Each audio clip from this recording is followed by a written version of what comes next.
That was good. They're quick, I believe. When you weren't here at one of the meetings we've been playing, you haven't been here, I've been here, and it's gone that way. But I asked about the Blue Point Brewery. I just wanted, the questions come up about the tax deferment for the brewery, so it wasn't really answered the last time I was here. And I want to ask something else about something. I think it was in the Long Island Advance. As I recall, you were thinking about the brewery as opposed to other tenants that might have taken that space, or there were colleges that were going to be forever tax exempt. Was that what you thinking was? A couple of things. First of all, our position with it was to support the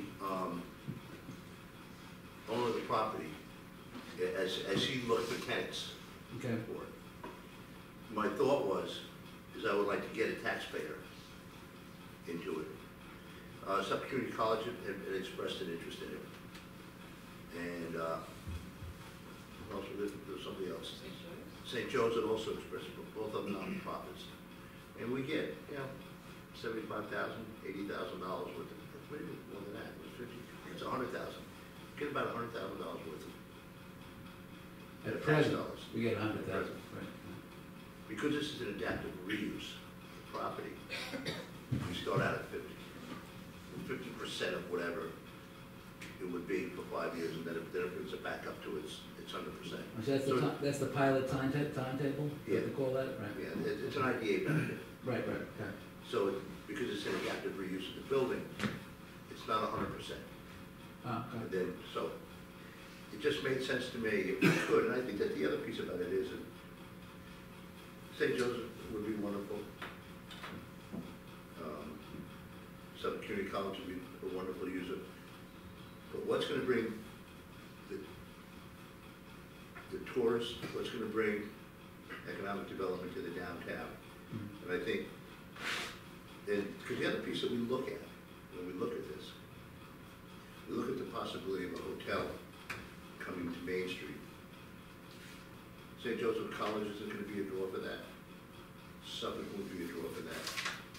But Blue Point Brewery and Anheuser-Busch becomes a draw for that. Okay. Right. So that's exactly what I thought. That's my thinking. It was about economic development. It was about long-term sustainability. Sustainability is driven by the use of the buildings that are there, and what we have on Main Street right now.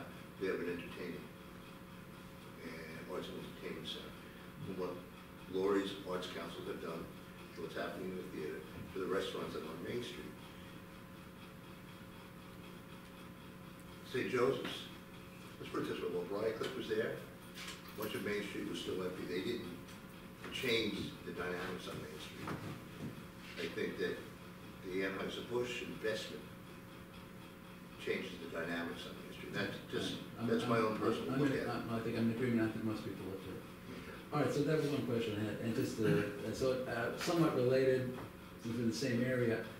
The Vineyards at Blue Point. Yes. You negotiated a deal like $1.5 million. I think we ended up $2 million. $2 million. I think it was 1.75 because it was $2 million, and then there was, if they completed things in a certain manner, they did certain things. Based on the number of units they were actually going to get approved by the county here. Yeah. Okay. So it came out, and we're just about, I think we're maybe $150,000 left. So that was my second. So that's what's left of the $2 million, $150,000. If that.